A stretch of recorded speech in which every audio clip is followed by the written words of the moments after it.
Hello and welcome to the Elevate Pole podcast. I'm here today with Stacey Snedden, and if you don't know who she is, then you need to get to know. We're going to be talking to Stacey. She's head of training and development at Xpole and expert fitness training, like owner of multiple events, competitions. Yeah, she does it all. So welcome, Stacey. Thank you so much for taking time out of your very, very busy schedule, especially the last few months, to come and chat with me. We've obviously been friends for a long time. Can you start by just introducing yourself?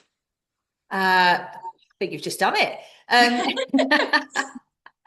Yeah, I'm Stacey, Stacey Snedden. I am the head of training and development at Xpole. I also run Expert Fitness.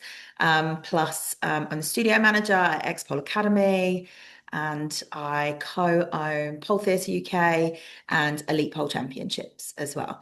Yeah, so just been in the industry a very long time. As I said, she literally does it all, guys. She does it all. So you have been in the industry for nearly 25 years. Let us know a little bit about Makes me how feel so old. but you look so good. So you're doing something right. So tell us about how your journey began and kind of what pulled you into the world of pole. Because 25 years ago, it wasn't anything like it is now. So tell us a bit about that. Yeah, so there's always lots of stories about how I started. But it and it's quite funny hearing them actually when people come up and go, "Oh, did you start this way?" I actually started because of my sister, um, who was a very well-known pole dancer at the time, and she got me into it. So she was a stripper. She got me into helping her go out, like when she'd go out and stuff. And then she basically started a studio in a nightclub, as we all did back in those days. Yeah. And I started helping her with that because she'd been teaching me a little bit in, when I'd been to help her and stuff. She'd be teaching me a little bit, and then we basically she set up in this nightclub, and then about 6 months later, she was like, "Yeah, you can teach now." And then off I went and started teaching. But it didn't really kick off until she was actually working at Erotica, which is a big sex show back in the day that was huge, absolutely huge. And we ended up meeting Clive from Xpole there, who gave us the poles to be able to start. Because back in those days, there weren't any poles. There weren't any, they were massive. They were like 55 Yeah, yeah. mil scaffolding poles. But these were like kind of the first portable poles that existed. And so he wanted us to try and test them. So we were so lucky that we could open the studio. I say studio very loosely, open the space where we could poll. And actually, that was the 14th of February, 2005. We Wow. opened that space and taught the first people there Yeah. with these, like, they looked like, sorry, bear with me one second. No, no, no. Sorry, this might happen a It's all lot right. because I'm in my office, so She's apologies. very in demand. So I'm like, no, no. It happens all the time. Sorry. And these aren't her Yes, children, guys, by the way. these no, These are these are stuff. colleagues that These are are in bless need. them. They're the workers at work because I haven't been in for a few days, so they were like, "Oh, she's in." Um, yeah. So basically, we obviously we met Clive, Erotica. My sister was already pole dancing before that because she was stripping and she was actually poling as well before that. Um, and it kind of snowballed from there. And then the studio opened, and then we went into more of a fitness base. And as they say, the rest is kind of history. It's, Yeah, yeah. yeah, that's crazy. It's so mad that that's how it kind of started. And when you opened that space, um, was there anything like that in the UK at that time? I'm assuming there were pole spaces, like you say, but was there anything else like that? Well, I think when we first opened, we didn't think there was, Okay. because the community was so small that you didn't really see anyone. But actually, once we started getting out into what were forums back in those days, because there was no Yeah. real, you had MySpace, there was no Instagram, there was no Facebook, there was none of that. It was all MySpace, forums. Um, it was kind of trying to network with people. And then we found that there were a lot more people. So you have the lovely Claire from Pole for Fitness, like she's been in it for years.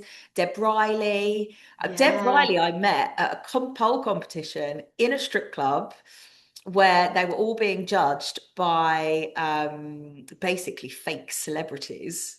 It was wild. And like obviously I adore Debs and I've adored her for years. But yeah, all these, it wasn't as organized No, of as what it course. is now. Yeah, yeah, Yeah, it was slightly kind of sink or swim a little bit. You also had Miss Pole Dance. I have to give a lot of credit to them as well because they were innovators within the pole comp scene. yeah, They were the first, one of the first competitions I ever went to was watching Eleanor Gibson and being like, yeah, what? yeah, People can do this. This is incredible.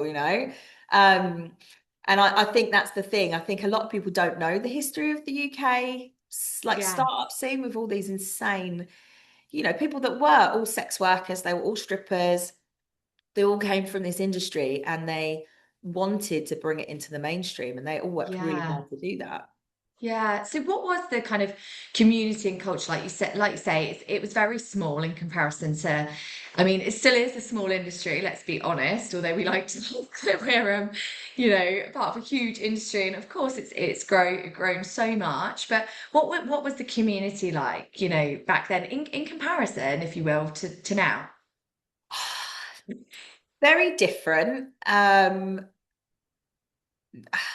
don't know. I think maybe it was different because I'm different now. You know what we're like when we're in our 20s. Yeah. You're very a lot more excitable with a lot more energy, let's say, than what we are now that I'm in my 40s. Um, it was it was a bit of both, although it had a really, really good community, because everyone kind of had the same goal. It was still quite cutthroat because no one else knew what to do. So we were all kind of trying to scramble to figure out who can be, Yeah. the biggest and the all stuff that now I look at and think it doesn't actually matter as much. Like I Yeah. just want to make sure that my business survives rather than who's Yeah. going to be the best in the industry. Um, but I'm saying this, we still made friends with people. Like I'm Yeah. still my best friend in the whole world is still Joe Dandridge, who I Yeah. met the first like 2 months of being in the pole industry, and we're still best friends 25 years down the Yeah. line. So I do think that a lot of friendships were solidified back then. Yeah. Um, we lent on each other quite a bit. Um, it was very different. Yeah, it was just very, very different. Yeah. But And do you think I'm kind of actually digressing from my plan, but do you think that that is partly due to everything was face-to-face connections back then, whereas obviously a lot of connections now are built online in all the world. So, like I'm not just talking Pole, but a lot of connections built online, and it's much harder to really like say solidify those connections because of that. Whereas when you're meeting people face to face, like we met 15 years ago when I started, and we've been friends ever since. yeah, And we've worked together, but we've also, been through lots of life things together too. But we met face to face. And traveled face to face. Like, Stacey took me under her wing back then, like, and we spent time together, which we don't get to do now. it was the Norway Partly hotel that did it, wasn't it was, it was the wine. it? Yes. I've been really lucky over the years that I work for the largest company in the industry, and I've been incredibly lucky that I've been able to meet so many people and take them under my wing and be able to like help them along the way of being like, come and work, come and do this, come and do that with us. Da, da, da, da, da. So I've been really lucky to have and very privileged to be in that position to be able to do that. And I'd like to think that, through that we've helped many people help with their career along the way. But yeah, I do agree with you. I think it's because it was all face to face. I think that connections were formed. I think enemies were made as well, potentially, because you're not going to get on with everyone. I've learned that the hard way that you can't be friends with everyone, and that's okay. That's okay. Like different Yeah. personalities. Um, but yeah, I do think connections were made. Um, Although saying that, I love now that you can meet people from across the other side of the world, Yeah, and like there's people I've met 10 years down the line. I'm like, oh my God, we've been talking for years. And so I yeah, do think the internet has brought some wonderful things to us. But yes, I yeah. agree. I think it was more because it was face to face. Yeah, definitely. And I feel actually like again that we are kind of circling back around to that. I think people want to be surrounded by people like, especially since COVID. I think we're all emerging still from under our rocks a little bit and it is becoming, you've actually just put on an event last weekend, which was the expert kind of camp. And again, you were busy. I saw all the socials blowing up for that as well. Like, people you had performances, right? I saw some Yeah. performances pop up. Like, people want that again, I think. And I do, this is my personal opinion, but I think we've lost that a little bit over the last few years. It's not been quite the same. Um, so you've witnessed, anyways, like 2 decades of change within the industry. Is there anything that stands out to you that's been the kind of biggest thing that's evolved within the industry? Um, I think the standards, definitely. The standard in teaching, for Yeah, one. 100%. When we started, it was like, oh yeah, we'll just try it, see what happens. And then there was not a lot of safety. We didn't really think about, safety or any of those kind of aspects. I think back, especially when we had studios, and I'll admit I did it myself. We thought we owned our students. Like you had to stay in our studios, and if you went over to another studio, like that's it. You're never allowed to go. Like, I Yeah, mean, now, now I'm like, sure, go and see that person. That's amazing. If they can teach you that, go and do it. Like, that's brilliant. yeah, Go travel about. yeah, Like, we don't own our students. We don't own where they spend their money. We don't, and I think that's very much that has evolved, which is a nice thing that people are more open to going to train at multiple studios and yeah, share more instructors and have that bit more openness than they were before. yeah, I think because there were less studios, and this is what I don't never understand. Doesn't make sense to me, but there were less studios, but I felt like we were in more competition. Maybe yeah, because the pool of students was a bit smaller back then, yeah, where now there's studios everywhere. And don't get me wrong, sometimes I think it's saturated. But I'm also a great believer is if you do things well, people will come to your space anyway. If you're yeah, well and you're respectful and you do it for the right reasons, people will come to your space and you'll be busy. So yeah, yeah. I think that's definitely evolved, maybe people's attitudes. Yeah, yeah, Um, which is a really positive thing, isn't it? And in terms of like how you've seen, because I mean I've seen this shift, and like I'm probably like let's say 10 years behind you in when I started, but I've seen the shift in the trends of styles coming in, going out, coming back in. Obviously, we had a massive surge of the pole sport style when, probably about 5 years into me yeah. starting pole, there was a huge surge, with the competitions, and it was that was a really big thing, and that seems to, especially I would say in the UK, so I'm not talking for internationally, because I know there's still a lot of pole sport uh, Yeah, competitions it's still very big happening. in Europe and I was Asia. about to Yeah, say in absolutely. Europe, yeah, a Yeah. lot of the girls, actually, I was just at Mountain Pole Camp, and a lot of the girls there compete in the pole sports. So I'm not saying it's gone out, but there's definitely been, I saw a real surge of that around that time. Is there I what?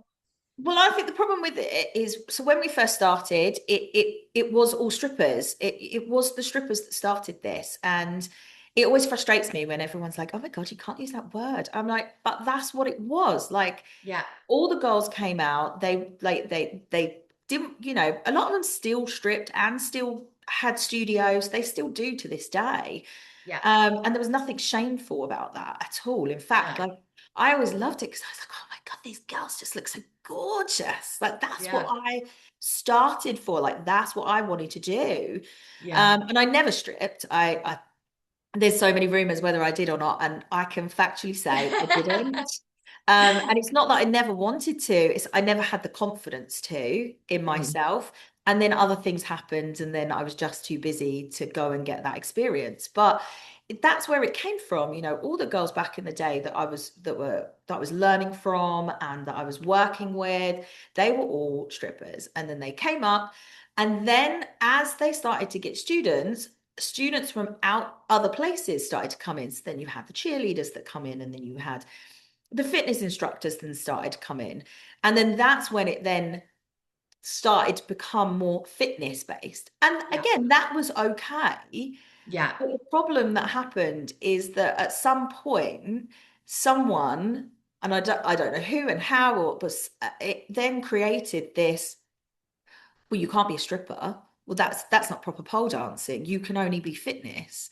And Mm, that's not true to what it is, like no. you can still do the fitness side, you can still do the artistic side, and you can still do the stripping side. And that's okay. Like the sexy style, and that's fine. Um it then became this weird cycle where competitions would then put you in a room and check whether your gluteal crease was showing. Oh yeah. And I've seen it. I've seen organizers walk along girls and check their bums and be like, Yeah. That was absolutely a not. wild time because when Wild. I started from, as you know, but from the fitness side of it. I was a personal trainer. I was teaching Greek fitness Right. classes, and for us, it was, I was in partnership with somebody running a business, and for us, it was like, what else can we do that makes us stand out from the LA Fitness and the other gyms in our area? And it was pole. There wasn't any pole happening. So we were like, well, tag that onto our timetable. It was literally just another class for me. I was like, well, add it on. We'll just do a couple of weeks. Great. And then obviously my journey was that I did it and I was like, this is where this is what I need to do. Like this is, I just absolutely loved it, fell in love with it, and then wanted to train. I wanted to train and I wanted to get better. And that was kind of my journey, but definitely from the fitness aspect. But even when I started, I loved, even back then, actually a photo popped up the other day of my first ever photo shoot, and I'm in like these little kitten heels and this little bodysuit because, not even pole heels, because I still found that side exciting. That wasn't necessarily what drew me to it initially, but I found that side of it exciting, and I think, to feel glamorous and to feel like, yeah, maybe a little bit sexy or whatever. It's going to Um, sound cheesy, but the big word back in the day was empowerment, to feel yeah, empowered. And you had the S factor that was everywhere in America that was like, I feel, empowering these women to reclaim themselves and all this. yeah. And this was like back in the 2000s that this was Well, happening. I think I still see that now with people who come. I think, yes, like some people come for the strength side of it.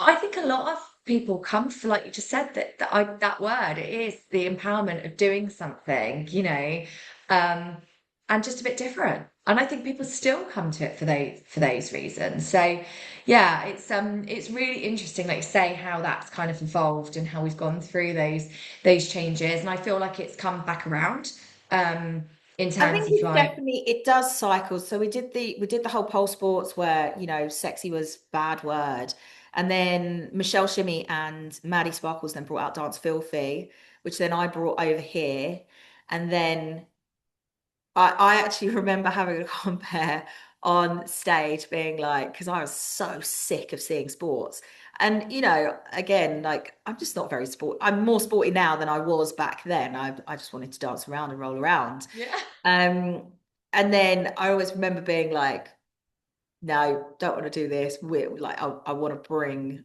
back sexy, basically. yeah, Dance Filthy came in, a lot more other shows, and I'm sure there were lots of other shows. I'm not saying that I brought back it on my own because there was so many other people involved in, wanting to bring back. And I'm sure that there were loads of people that were feeling like they couldn't be honest and open about what they did because the pole or the sports side was so deafening of what we weren't allowed to do, yeah, and so it was like we were shamed into not being allowed to like that. And again, I don't yeah.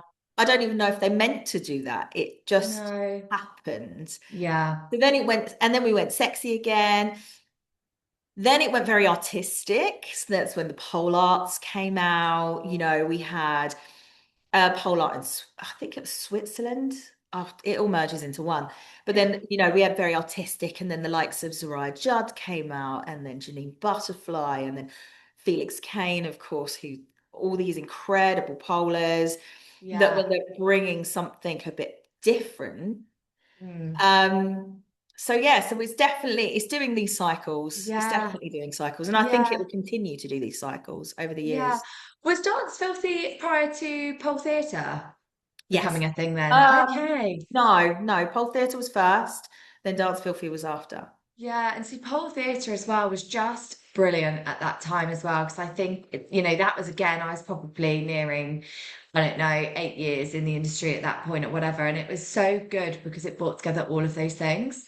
Like, and in terms of the community, like we were just saying, like meeting people face to face, you could be in pole art at pole theatre and be sitting backstage with someone who's in the classiques, and Yeah. so there didn't have to be that divide. It brought it all together in terms of the competitors together and the styles together. And why can't you sit and enjoy comedy and then sit and enjoy classic? Of course you can. You can do whatever you want. Like Yeah. you don't have to be like you say. It almost felt when, you know, rightly or wrongly, but it almost felt like you had to choose a side when pole Yeah, sport and kind of came that's out. what the girls didn't want when they created pole theatre. They were sick of the sides, and Yeah. they had this vision of basically trying to have all different styles within pole.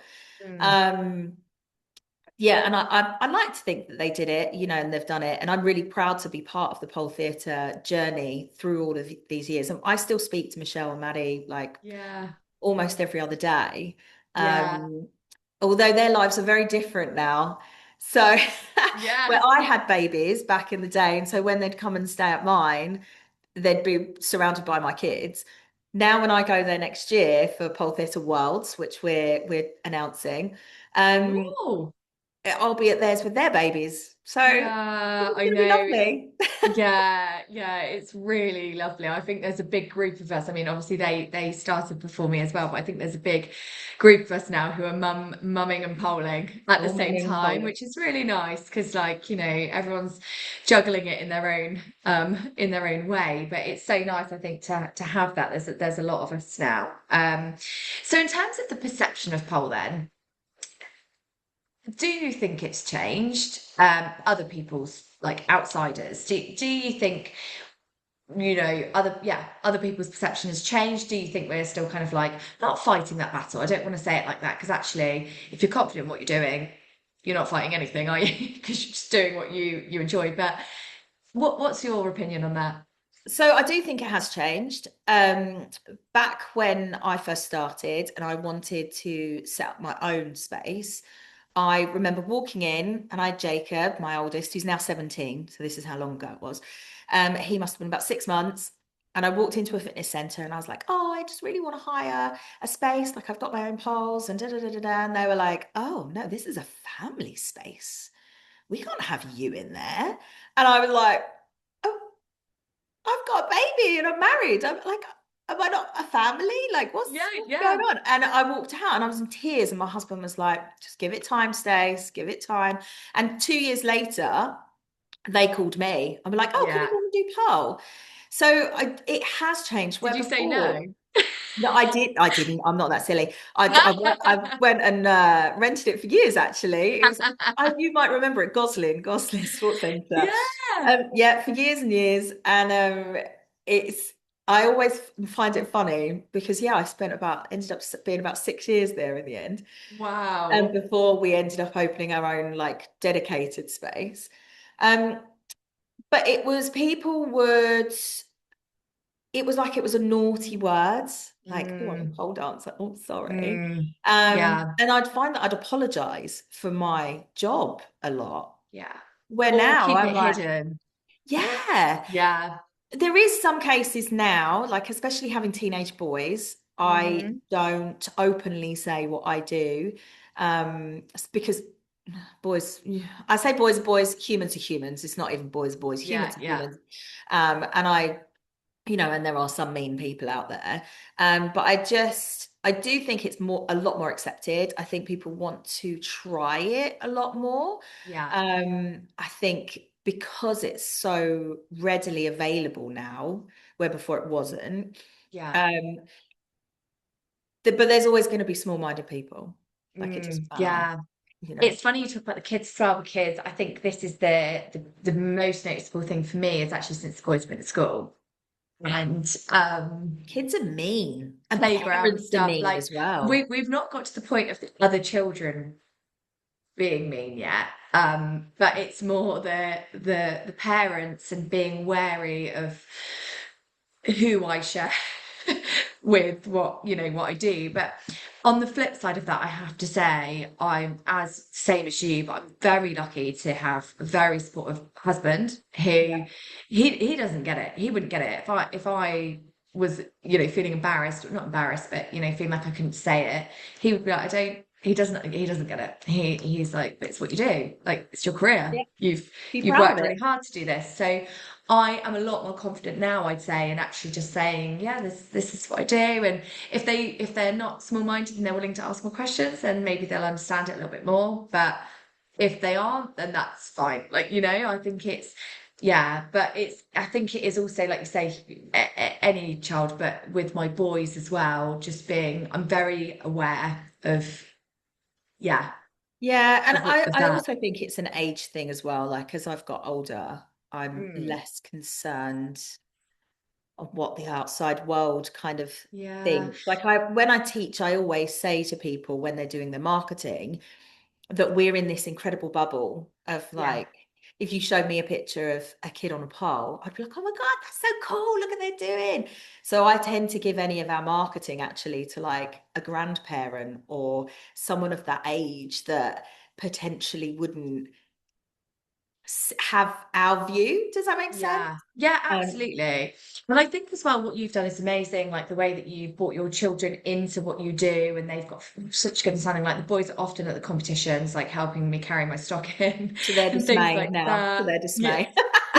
Yeah, but they're there and they're part of it. They see how hard you work. They see what you've created, the friends that you've built along the way. And actually, that's what we want to teach our children, Yeah. right? Like, work hard, do something you enjoy, make good friends. Like that's the key, right? To having a good life. So I think if they get to see that, and like, my boys, not now so much they're at school, but will come to the studio if I'm like teaching or occasionally like for training. I try and avoid that actually, but like occasionally for training. And they see what it is. It's like, so for them, with the minds that they have at their age as well, they just see it as that's my job and that's what I do and I teach people. And I think that's the thing. It doesn't matter whatever I was doing, it's the fact that I'm out doing something, you know, having a career. It could be Yeah, anything. I don't care what it is, but I feel like it's really important to show them that, this is the career that I want to do. And yeah, I work hard on it and I want them to work hard in whatever their chosen career is, you right. know. I think that's just a good value to try and put in them as well. So Yeah, it is. And I think like finding something you enjoy, isn't it's so much easier said than done. There's a lot of people that don't ever find that thing, and we're really lucky to have done that. And that's one thing I wish for my children. Whatever you do, it really doesn't matter to me as long as you enjoy, what you're doing. So that's kind of like the lesson we're trying to pass on, I suppose. So we're going to just talk a little bit about social media. We've touched on it a bit anyway, but how do you see it having influence, Pearl? And for better or for worse, like what's your kind of opinion on that? I hate social media. I absolutely detest it. I'm rubbish at it. If anyone's on my socials, like I always get students be like, "Can I add you on social?" I'm like, "You can," and it's really boring because it's just kids and cats and my dogs and my husband. Like, I don't have a very good social, I'm not an influencer. Um, but we have the business. Yeah. social media. So, which I don't run, Vanessa runs. So just FYI, if anyone thinks that I run any of these, I don't, because I'm useless at socials. Um, so we have Vanessa that runs the studio social media and expert social media, and then Jade does all the comp social media. And they both get really angry at me if I go in and post something. They'll delete it, change it, because I don't do the right Fair. hashtag. I don't like I didn't even know you had to put a hashtag on it. Like that's how much I don't do it. But with the industry, it's been really weird because it's amazing for studios. Like it's so good for it's been great for expert, it's been great for reaching out different studios, different spaces, different students, and having that reach that potentially we couldn't get Yeah. having face to face word of mouth. We have students that come to Expol Academy from all over the world, and they'll come to like one of the classes, and they'll be like, "Oh yeah, I've like come all the way from Scotland," and I'm like, How did you know even know about our studio?" And they're like, "Yeah, Yeah. we saw it on socials," and they've Yeah. travelled down, which is incredible that they're doing that. On the flip side, I think the problem is that social media is allowing those that are very good at social media to look very good, and it's missing those people that are maybe not as good. Yeah. And there are some incredible talent out there that are not Yeah. that good at social media, but Yeah.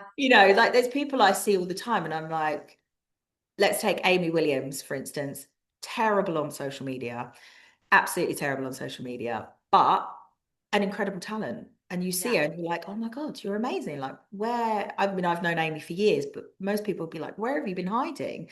Yeah. And it's because her presence isn't as Yeah. big. And that's where a lot of people find people now. And this is why it's like a bit tricky with the competitions because back in the day you had to really compete to get your name out there because otherwise no one would know who Yeah. you are. Like you couldn't, yeah, just put some posts on social media, learn social media and put some posts out and then, If you want get to come, it meant something. It meant that you were on the it really next held that phase of weight, your didn't it? And career. I Yeah. think it's really like you say again. I think again though, this will all kind of like balance out in the end. I think it will all come back around because ultimately it'll be about the experiences that people have when they're with those people. Because again, just because you win a competition doesn't make you a really good teacher either, right? Like Absolutely. you Yeah. could also be the most talented person in the world and not a very good like instructor Yeah. maybe, or not very good. I don't mean it that way, but find it hard to be able to teach the people who are unable to do what you can.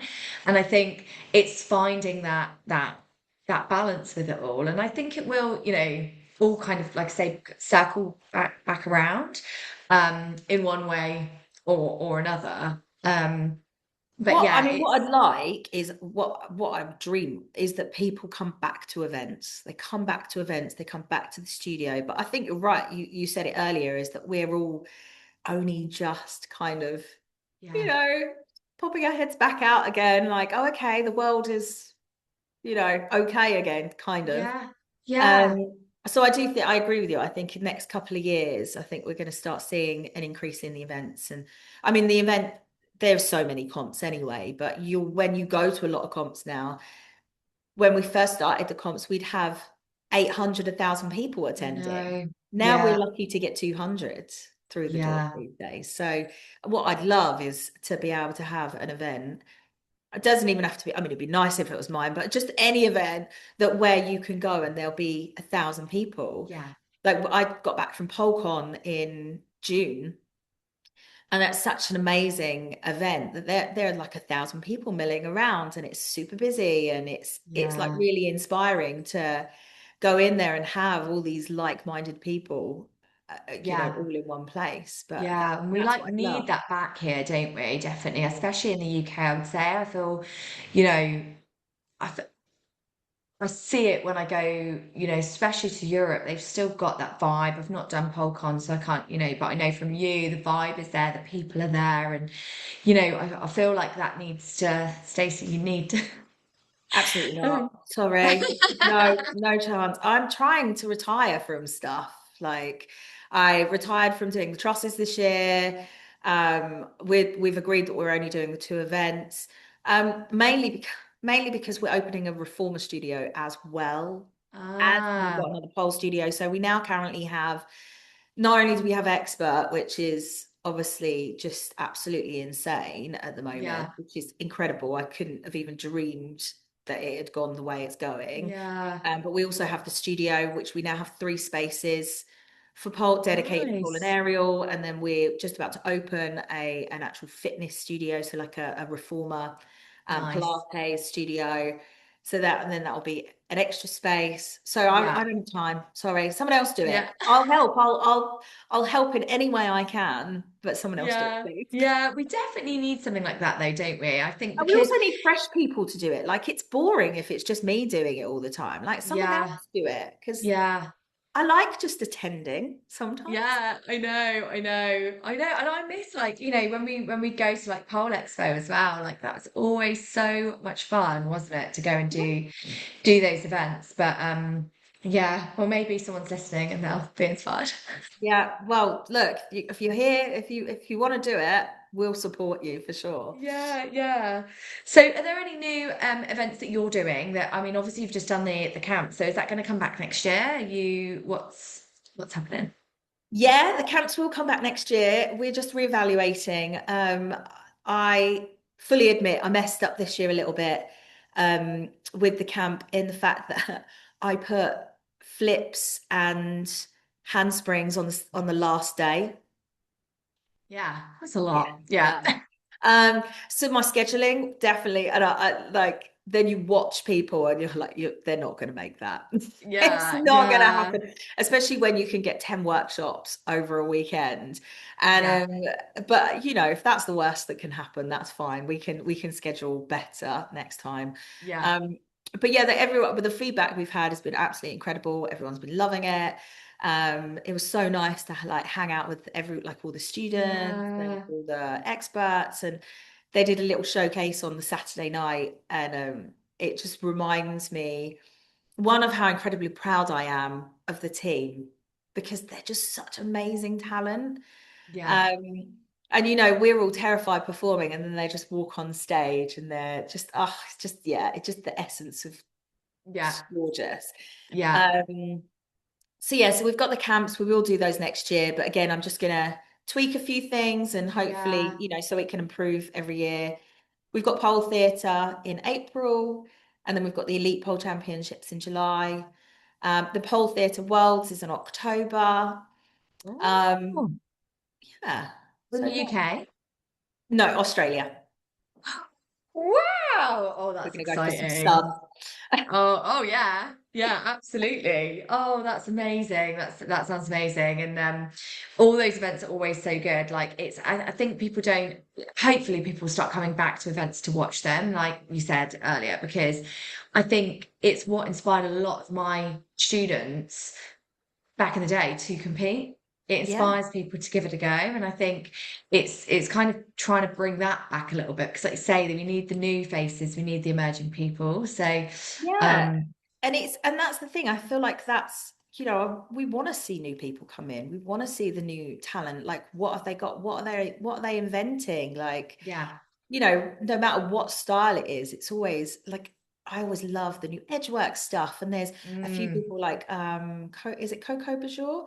Like oh, like just smooth as silk, and I love watching all these people that are just so beautiful, and then yeah. have another person that's invented this insane, crazy trick that you're like, oh my gosh, Yeah, yeah, because but that's what it always still, was, wasn't it? yeah, Like there was always like surprises along the way, and it was so yeah. So I think it's coming back. I really do. I think it's kind of going through a period of change again, and as much as like people love the opportunities of online learning and all watching things online, I think people are coming back to the wanting to go to these things. Like, like I said, I've just been at Mountain and people just love being there. Like, even sitting in the spa with you, not even taking the workshop, but they just love that connection with yeah, people who are doing something that they love too. So just We'll be wrapping up soon. Before we do, I want to just ask you about challenges that you think people are facing today that they didn't 10 years ago. So that can be like studios or instructors or even just people pole competitions, etc. Is there anything that you kind of like comes to mind that you think is a little bit more challenging now? And if there is, do you have some solution? Oh God, I don't think I have any solutions, unfortunately. Um, I think money's much tighter, and we are a what's the word? We're a service, but we're a luxury Yeah. service. I say this, but to be honest with you, if I didn't do this, then I think my mental health would be horrific. So I do think a lot of people see it as a mental health necessity, which is great. Yeah. But I think money is affecting people a lot. I've just had my new electric bill through, and Yeah. Yeah. it's a struggle. It's a struggle for everyone. Um, I don't know how to resolve that. Like, we try and keep our prices as low as we possibly can. Like, we've just actually reduced the price of our training course um significantly, and then I've just kept the prices at the studio to try. But everyone's got to eat, so everyone's got Yeah. to pay their mortgages. Yeah. So it's you're in this like constant fighting battle with it. Um, I think that I think that people need to know that there is no one at the top, and everyone is just trying to find their ways. Yeah. Everyone's trying to earn a living. Everyone, no matter what you're doing or how you're doing it, it would be nice to kind of just see everyone trying Yeah. to raise it up again. Yeah, Um, yeah. And I think in terms of like you say, it's a luxury, but it is almost a mental health necessity. And I think that, again, for me, this brings it back, or like what I see myself doing within the studio, if I take the studio as an example, is bringing back as much as possible that community, that social vibe, because yeah, if they're feeling good when they leave, it becomes, like you say, more of a necessity as well.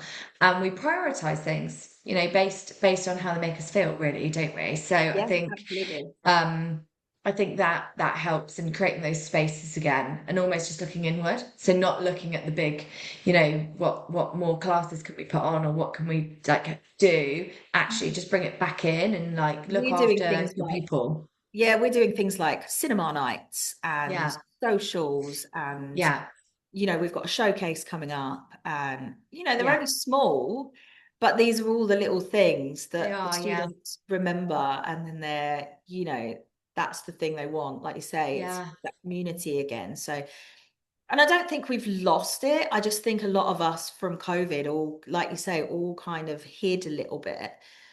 So it's just trying to get everyone back out and And I and think as doing a what we all studio love. owner after COVID, like for me, it was like finding my feet again. Like the timetable couldn't be what you wanted it to be before. So then you had to amend that. And then, obviously all of the things, social distancing, the amount of people in your classes. And then suddenly we could kind of go back to what we did, but we were like, oh, but do we want to go back to what we did? Maybe we'll make some changes this way, like it's kind of, we're constantly trying to find our way again. Funnily, our showcase is coming back next year too. So I haven't actually ran this since Arlo was born, because Wow. it used to be on Halloween. So Arlo was born and then he ruined it all. So I then didn't run it. Obviously life then gets in the way, and it just suddenly, about 6 months ago, I was like, I want to bring the showcase back. Like it was really fun. People loved it. It's lovely to get other people in to come and watch, like, just family, friends. They might be inspired. Like it's all those little things. So we're bringing the showcase back actually next year too. So I just need to try and bribe my instructors to perform. Well, we've So that's actually just at Expol Academy, we've actually just introduced a a competition team, which I haven't done for years. But basically encouraging a group of students to go out and compete. So that basically includes like some free training, that we look together at all the drudging criteria for the competition. So, because you can't don't end like if you go enter a competition, look at the criteria, like is it for you, etc. mm. And actually we've just had three students actually get into iPad. We've had a load enter Ah, pole theatre, and they're hopefully gonna, again, have that little bit of community and that support. And because of three of our guys got into iPad, there's now 30 of the girls at the studio, I say girls, 30 of the people at Yeah. the studio that now want to come and support them Yeah. compete. So again, I'm like, right, studio road trip, let's go up there. And Yeah. we've been lacking that. Like I know Yeah. in our studio, we'd been lacking that. 100%. It's so different. Like when I was competing before, I remember, MPD, I think it was when I met you actually, but we had a group of people like coming to support. And Yeah. so, that's like 20 tickets sold. And if you get every person, every competitor doing the same thing, you've done like you've already got the You've done majority it. of your Yeah. tickets. So yeah, I mean that's such a good idea. I'm like my brain's ticking now. I'm Do like, this it, is such do a it. great idea. So we're actually working with Studio Flair as well with Jade, Yeah, and we just said we'll just get as many people as possible.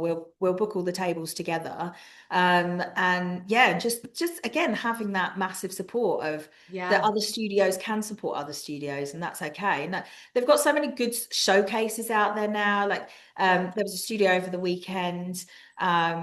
That had an amazing showcase and just again going out and supporting these different events, even the yeah, bigger events, the smaller events, it doesn't matter what it is, just go and yeah. And show bringing that support. community back, I think definitely, Yeah. and especially like I know I said before, but especially in the UK, I think we need to pull this back together and support one another.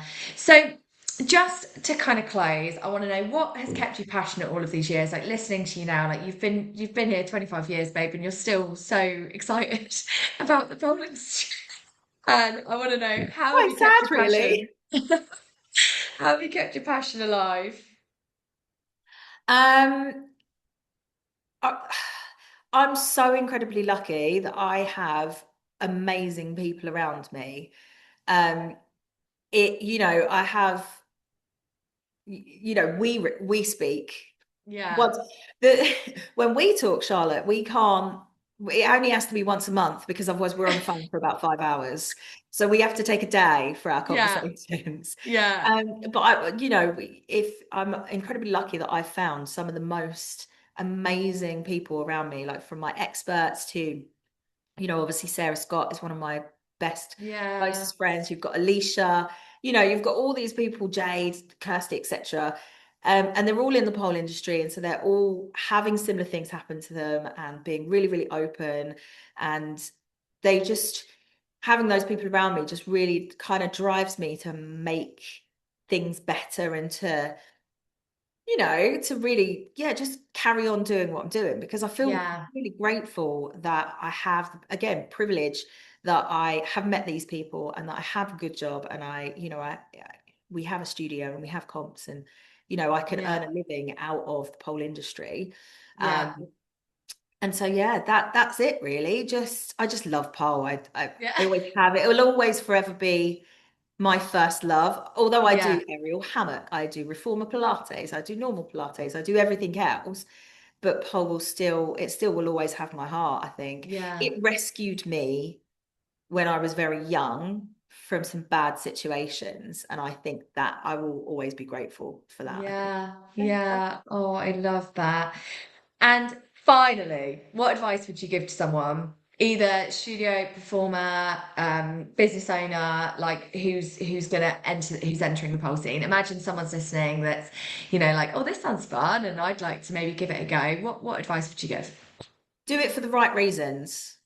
Like I have I'm a great believer that if you do something for a positive reason, it will always work. If you do something for a negative reason, so if you're doing it to spite someone or you're doing it, Yeah, it won't work. That's just not yeah, how, I'm a great believer in that do it for the right reasons and just try and do it with positivity. Like, if you want to do an event, what's the reason? Why do you yeah, want to do it? Is it because you're passionate about it? Is it because you truly believe?